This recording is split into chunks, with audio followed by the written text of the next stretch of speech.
F-35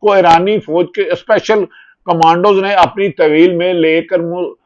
کر منتقل کر دیا گیا ہے۔ اس دعوے کے بعد ایران کے ہاتھوں گرائے جانے والے اسرائیل کے F-35 طیاروں کی مجموعی تعداد 3 بتائی جا رہی ہے۔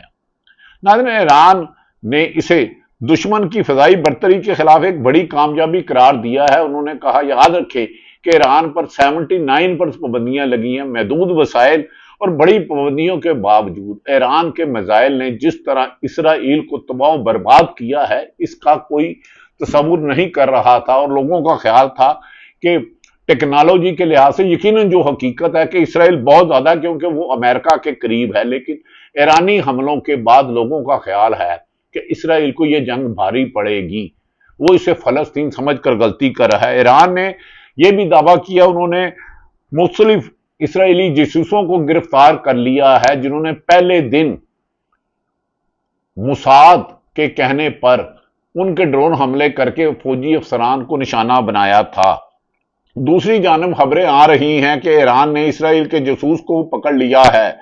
جی ہاں، ایرانی سیکورٹی فورسز نے وسط ایران کے شہر یزد میں کارروائی کرتے ہوئے 5 ایسے افراد کو حراست میں لیا ہے۔ ایرانی میڈیا کے مطابق ان افراد کو اسرائیل کے ساتھ مبینہ رابطوں کے الزام میں گرفتار کیا گیا اور انہوں نے اہم انکشافات کیے ہیں۔ ایرانی حکام کا کہنا ہے کہ گرفتار شدگان مبینہ طور پر ملکی حساس تنصیبات اور مقامات کی تصاویریں اور اسرائیلی خفیہ اداروں کو فراہم کر رہے تھے، جس کی وجہ سے اسرائیلی لوگ گوریلا وار میں شامل تھے۔ سیکورٹی اداروں کا دعویٰ ہے کہ یہ افراد غیر ملکی انٹیلیجنس ایجنسیوں کے ساتھ رابطے میں تھے اور انہیں ملک دشمن سرگرمیوں کے لیے استعمال کیا جا رہا تھا۔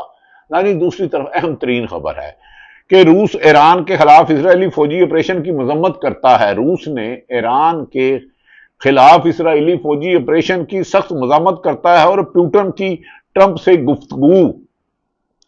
روسی صدارتی دفتر کرملن کے حکام کے مطابق دونوں صدور کی گفتگو 50 منٹ تک جاری رہی اور گفتگو بہت مفید اور بامعنی تھی۔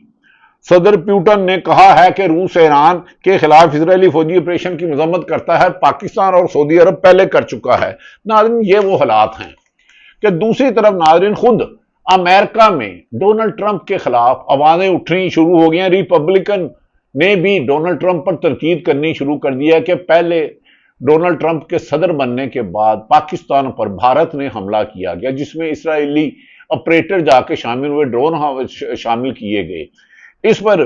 ریپبلک پارٹی کے سینیٹر نے ڈونلڈ ٹرمپ پر سخت تنقید کی ہے۔ انہوں نے کہا، یہ کہتے تھے میرا ایک مقصد امن ہے، لیکن انہوں نے تو دنیا کو تیسری جنگ کی طرف دوڑ دیا ہے۔ ٹلک کارلسن اور ریپبلکن سینیٹر رینڈن پال نے وال شگاف لفظوں میں کہا، اور اس کے ساتھ ایک کانگریس کی خاتون مارجری ٹیلر نے بھی ڈونلڈ ٹرمپ کی پالیسیوں پر سخت تنقید کی اور کہا ہے کہ اس قسم کی حرکاتیں دنیا کو ایک تیسری جنگ کی طرف لے جا سکتی ہیں۔ ناظرین، اسی طرح کہا جا رہا ہے کہ مختلف سرموں میں امریکن ماہرین بھی ڈونلڈ ٹرمپ کی اس پالیسیوں کے خلاف ہے کہ وہ اسرائیل کے ذریعے دنیا کو تیسری طرف مختلف مغرب ذرائع ابلاغ نے بہت کوشش کی کہ صرف ایران کی تباہی دکھائیں۔ ایران نے پہلے دن یقیناً بہت بڑے حملے کیے، 100 مقامات میں پر اٹیک کیا، 200 سے زیادہ طیاروں نے اس میں حصہ لیا۔ اس میں F-16 اور دیگر لیٹسٹ طیارے تھے، لیکن بھارت نے ایران نے 24 گھنٹے گزرے بغیر ہی ایسا جواب دیا کہ جس پر ان کے F-35 3 طیارے گرا دیے۔ اور یہ بھی کہا جا رہا ہے کہ تہران میں اسرائیل کی ایک 20 منزلہ عمارت کو زمین بوز کر دیا اور اس میں اہم شخصیات کے موجود ہونے کی اطلاعات ہے۔ تاہم جب دیکھا کہ ایران کی طرف سے اسرائیل پر بہت زیادہ میزائل داغے جا رہے ہیں اور نقصان زیادہ ہو رہا ہے، تو بعد میڈیا نے یہ دعویٰ کیا ہے کہ اسرائیل کی حکومت نے اور فوج نے اپنے میڈیا کو سختی سے پابند کیا ہے کہ زیادہ تباہی کی فوٹیج باہر نہیں آنی چاہیے، اس سے ہمارا خوف ختم ہو جائے گا اور دنیا جان جائے گی کہ ایران نے بھی بھرپور جواب دیا ہے۔ ایران کا جواب اسرائیل پر نہ صرف بھرپور ہے، یاد رکھیں کہ ایران کو اپنے جہاز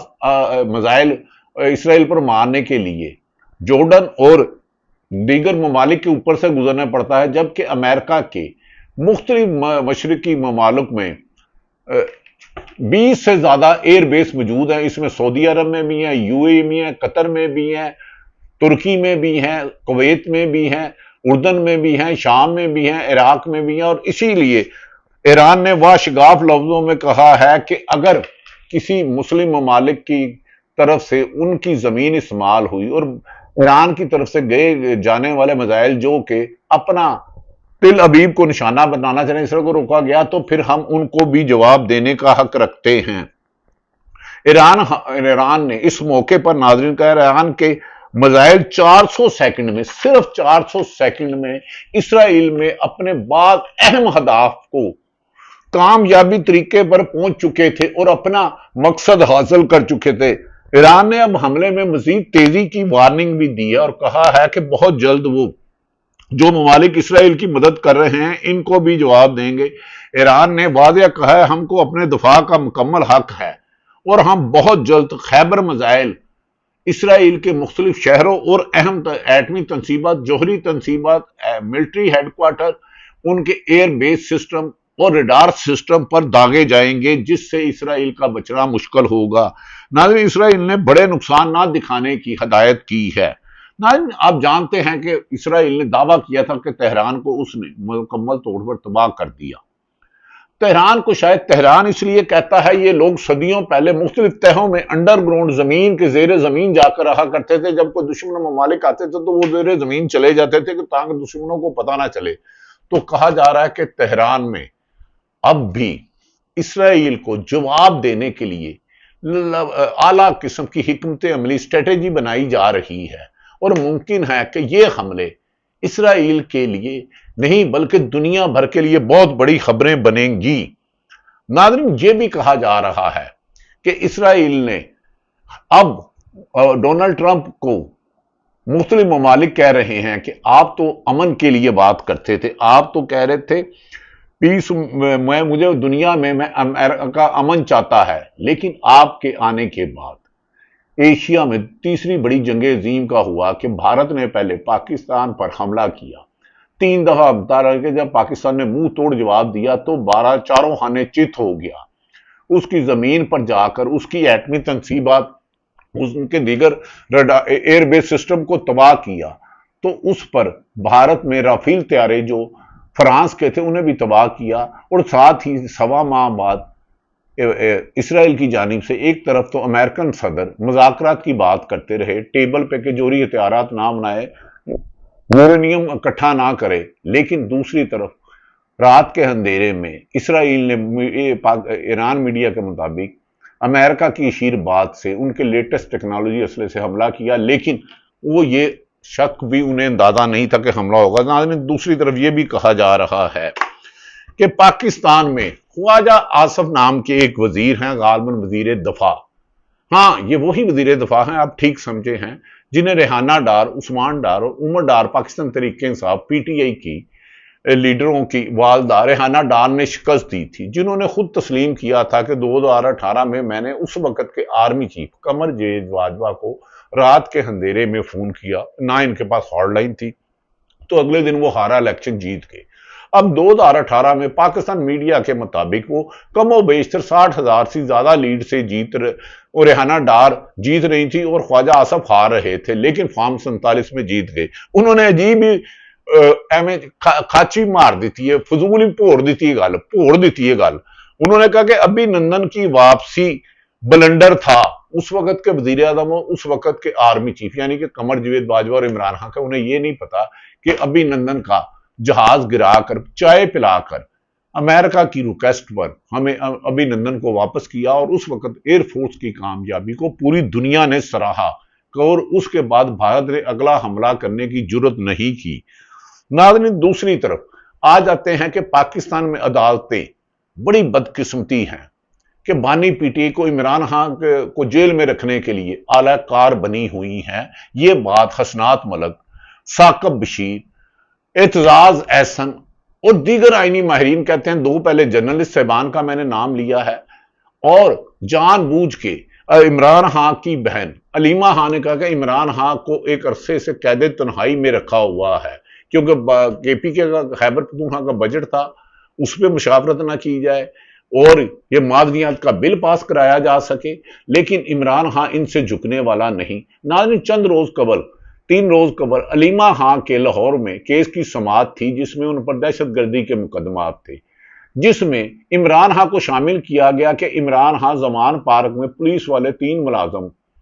عمران خان کے پاس گئے اور وہ ادھر سازش کر رہے تھے عمران خان کہ ادھر توڑ پھیڑ کی جائے۔ میں یہ چیلنج کرتا ہوں، عمران خان جب زمان پارک میں تھے، سابق وزیر اعظم جو کہ آج کل اڈیالہ جیل میں بند ہے، میں کئی مرتبہ ان سے جا کے ملا، عام آدمی ادھر جا ہی نہیں سکتا تھا کیونکہ ان پر پہلے قاتلانہ حملہ ہو چکا تھا۔ عمران خان پر دوبارہ قاتلانہ حملے کی اطلاعات تھی بانی P T I Imran Khan پر، تو ادھر لوگوں کو پوچھ کے اندر بھیجا جا سکتا، کوئی انجانا آدمی جا ہی نہیں سکتا تھا۔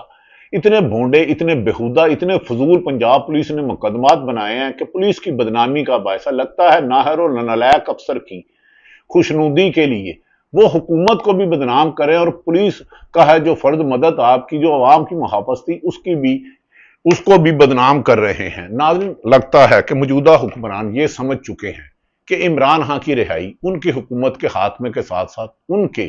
ظالمانہ اقدامات کا جواب بھی ہوگا۔ ناظرین، یہ بات تو آج سچ ہے کہ پورا مغربی میڈیا، جس میں فوکس نیوز ہو، نیو یارک ٹائمز ہو، گارڈینز ہو، خود ٹائم آف انڈیا کو، ایران پہلا ملک ہے جس نے اسرائیل کو نہ صرف منہ توڑ جواب دیا ہے کہ بلکہ گھر میں گھس کر ایسا مارا ہے کہ اسرائیل نے جو سوچا بھی نہیں تھا۔ ہمیں یقین ہے کہ تمام مسلم امہ اس بات کی مذمت کریں گی کہ اور اپنے ملکوں کی ایئر بیس اسرائیل کو ایران کے خلاف استعمال کرنے کی اجازت نہیں دی جائے گی۔ ایران نے اسی لیے کہا ہے کہ اس کے جہاز جب گزرتے ہیں انہیں مختلف ممالک کے اوپر سے گزرنا پڑتا ہے۔ میں نے پہلے بھی کہا تقریباً 1100 مائل اور 1600 کلومیٹر سفر کر کے جانا پڑتا ہے، جس میں اردن اور دیگر ممالک شامل ہوتے ہیں۔ ناظرین، توقع کی جا رہی ہے کہ اگر ایران نے خیبر میزائل داغے تو اسرائیل کی مشکلات میں خاصا اضافہ ہوگا۔ پہلے ہی ان کی آدھی سے زیادہ قیادت، آرمی قیادت، ان کے ٹیکنالوجی کے ایکسپرٹ زیر زمین بنکرز میں پناہ لے چکے ہیں، لیکن ایران کے آرمی نے دعویٰ کیا ہے کہ بنکرز میں جائیں یا جس مرضی، اسرائیل کی 97 لاکھ کی تقریباً آبادی ہے، انہوں نے کہا ان کا ہر شہر کا ہر حصہ ایران کے میزائلوں کی آنکھ پر ہے اور وہ کسی وقت بھی وہاں داغ کر انہیں جواب دیں گے۔ اللہ تعالیٰ پاکستان کا حامی و ناصر ہو۔ ہماری دعا ہے کہ دنیا بھر میں امن رہے اور کسی بھی ملک کو کسی دوسرے ملک کے خلاف در اندازی کی اجازت نہیں ہونی چاہیے۔ اسرائیل کا یہ جواز کہ ہمیں خدشہ ہے کہ ایران حملہ کرے گا، اس پر ایران پر 200 طیاروں سے حملہ کرنا ایک کھلی جارحیت ہے، جس پر امریکہ سمیت مغربی ممالک کی خاموشی بتا رہی ہے کہ ان کی اشیر بات بھی شامل ہے۔ تاہم ایران اپنے عزم اور مضبوط، اور ایرانی عوام سڑکوں پر اپنی فوج کے شانہ بشانہ کھڑے ہیں کہ آپ جواب دیں۔ پاکستان زندہ باد۔